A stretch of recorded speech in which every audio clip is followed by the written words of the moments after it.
নমস্কার বন্ধুরা, সবাই কেমন আছেন? আশা করি খুব ভালো আছেন। আপনাদের আশীর্বাদে আমিও খুব ভালো আছি। কাকুলি ব্লকে আপনাদের স্বাগত জানিয়ে আজকে আমার সকাল থেকে দিনটি শুরু করে দিলাম। আজকে কিন্তু ঝলমলিয়ে রোদ উঠেছে। আর আজকে বিশ্বকর্মা পুজো, মঙ্গলবার। সবাইকে জানাই বিশ্বকর্মা পুজোর শুভেচ্ছা ও অভিনন্দন। সবার দিনটা ভালো কাটুক। আমি সকাল থেকেই এবার দিনটা শুরু করে দিলাম। গাছে জল দিয়ে আকাশটা এত সুন্দর, মেঘাচ্ছন্ন আকাশ, এত ভালো লাগছে, তার জন্যই একটু ক্যামেরাবন্দি করে নিলাম। আর আমার বাড়ির সামনে থেকে একটা বড় একটা পুকুর আছে, তার ভিউ তো খুবই অসাধারণ, খুবই সুন্দর। অনেকেই লিখেছেন, তাদেরকে অসংখ্য অসংখ্য ধন্যবাদ জানাই।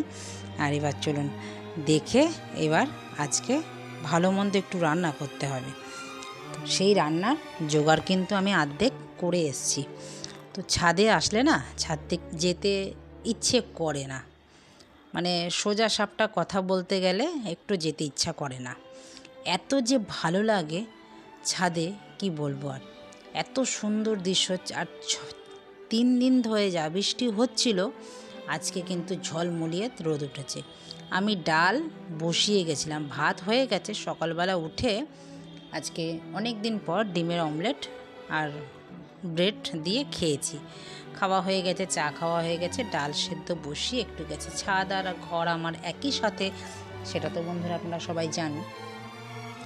ভালো না লাগলেই টুক করে একটু ছাদ থেকে ঘুরে আসি, যা দৃশ্য দেখা যায় সেটাও একটু ক্যামেরাবন্দি করে নিই।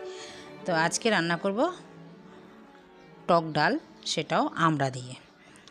আজকে আর চালটা পাওয়া যায়নি, যেইভাবে প্রতিদিন ডাল সাঁতলে নিই সেইভাবেই শুকনো লঙ্কা আর সর্ষে দিয়ে ডাল সাঁতলে নিলাম, হয়ে গেল। এবার রান্না করে নিচ্ছি ভোলা মাছ। কতদিন আগেই সামনের সপ্তাহে ভোলা মাছ এনেছিল, তো ভোলা মাছের অনেকটাই ভোলা মাছ এনেছিল। লেজা চাকাগুলো খাওয়া হয়ে গেছে, রয়ে গেছে মাথাগুলো। তো মাথাগুলো আজকে আলু বেগুন দিয়ে বানিয়ে নেব।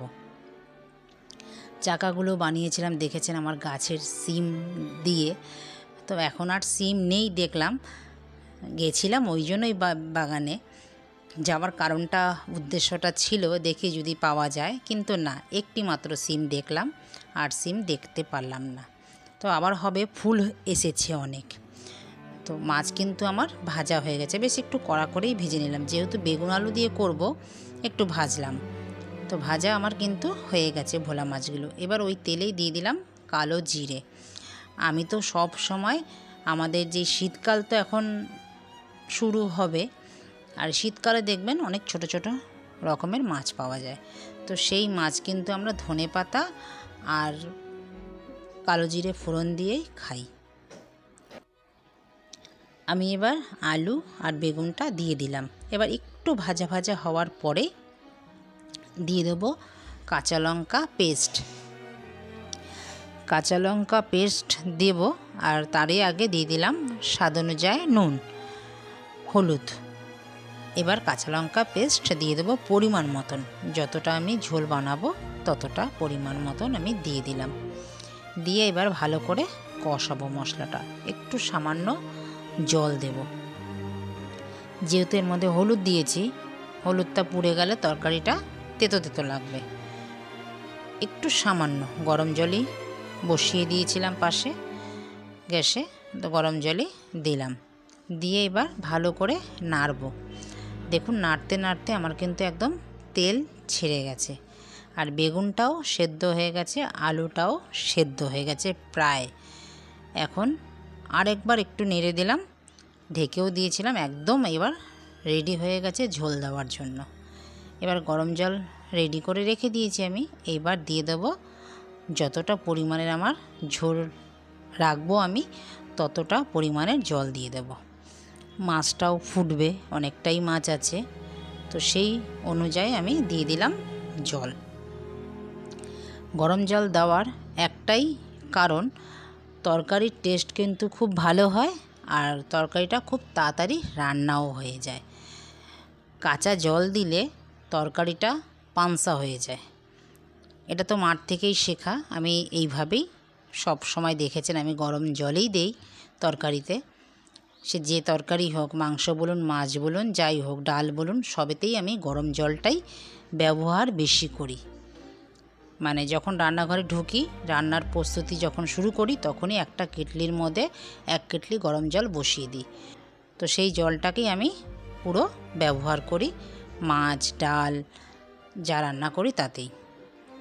আর সময়টাও খুব কম লাগে রান্না করতে। এবার দেখুন মাছ দিয়ে দিলাম, দিয়ে এবার ধনেপাতা ছড়িয়ে দিলাম, দিয়ে একটু ঢেকে দেব এই 2 থেকে 4 মিনিট। মাছটা একটু সেদ্ধ হতে যতক্ষণ টাইম নেবে। এরকম ভোলা মাছ কিন্তু আমরা এখন হামেশাই খাবো।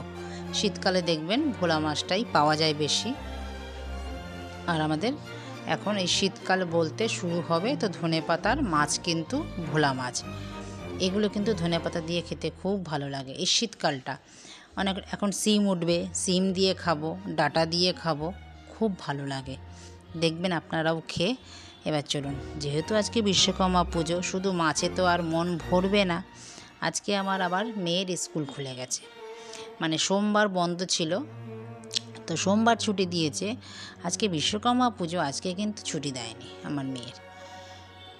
ও তো স্কুল যাবে, তো ও রেডি হচ্ছে তাড়াতাড়ি করে, ওই জন্য রান্নাঘরে এসেছি। আবার পুজো তো সামনে চলে আসলো, ঘরের পরিষ্কারও বাকি আছে, প্রতিদিনই পরিষ্কার করি। তার মধ্যেও সেই দেখে এসছি তো মাকে, যে পুজোর সময় একটু ঘর একটু ভালো করে আরও পরিষ্কার করতো।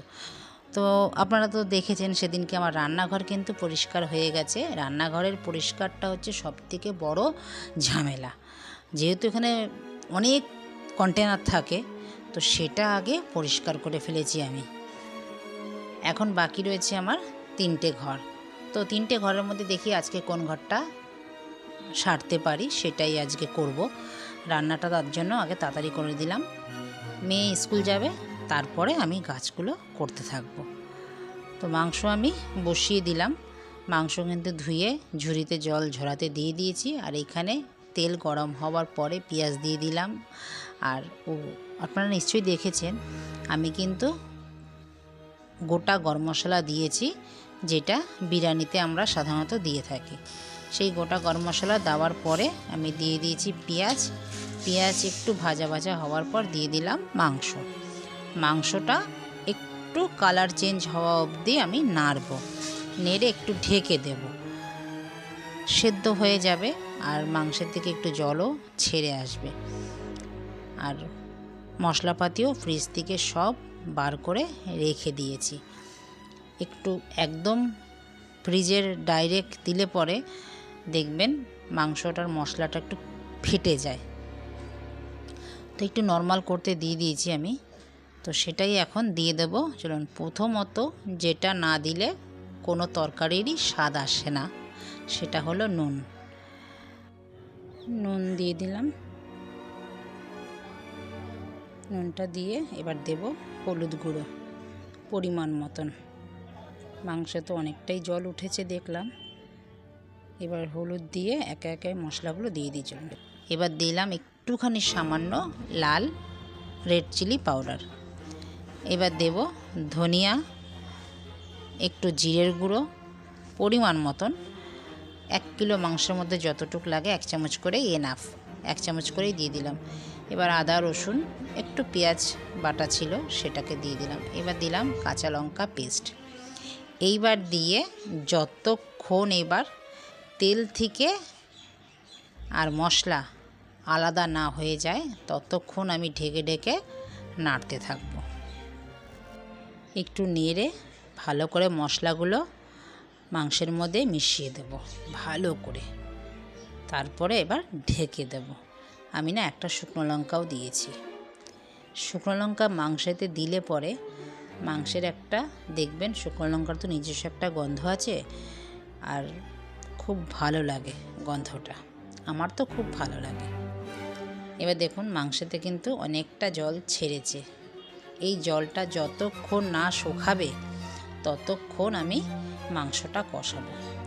মাংস যত কষাবেন ততই কিন্তু খেতে টেস্ট লাগবে।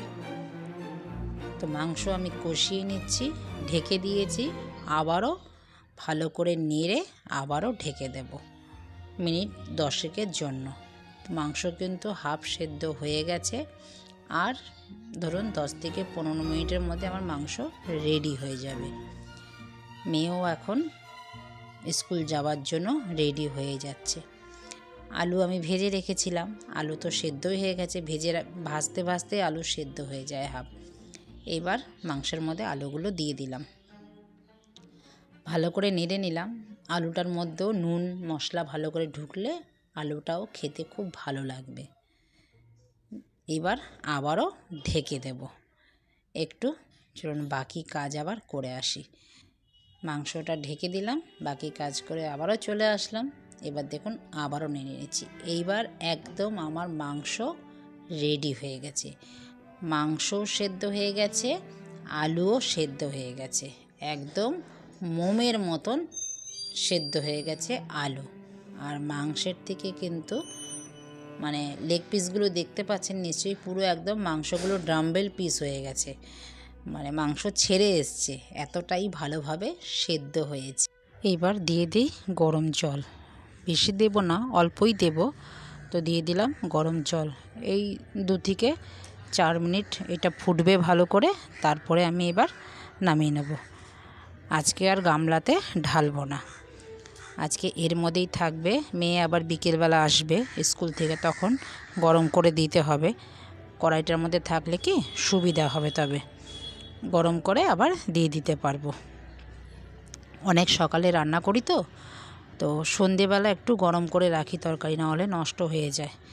তো চলুন, আমার কিন্তু ঢেকে দিলাম, আমার হয়ে গেছে। এবার 2 পিস মেয়েকে দেই খেতে। মেয়ে খেতে থাকুক, কেমন হয়েছে সেটাও বলবে, ভালো লাগে। তো বন্ধুরা, ভিডিওটা আপনাদের কেমন লাগলো? যদি ভালো লেগে থাকে লাইক কমেন্ট শেয়ার করে দেবেন, চ্যানেলটিকে সাবস্ক্রাইব করে রাখবেন, পাশে থাকা বেল আইকনটি প্রেস করে রাখবেন। আমি যখন এইরকম ভিডিও আপলোড দেব সববার আগে আপনাদের নোটিফিকেশান পৌঁছে যাবে। তো দেখা হচ্ছে শিগগিরই নতুন একটি ব্লগে। ততক্ষণে সবাই ভালো থাকবেন, সুস্থ থাকবেন। আর ভিডিওটা কেমন লাগলো আমাকে লাইক কমেন্ট শেয়ার করে জানাবেন। সবাই ভালো থাকবেন, সুস্থ থাকবেন। নমস্কার, টাটা।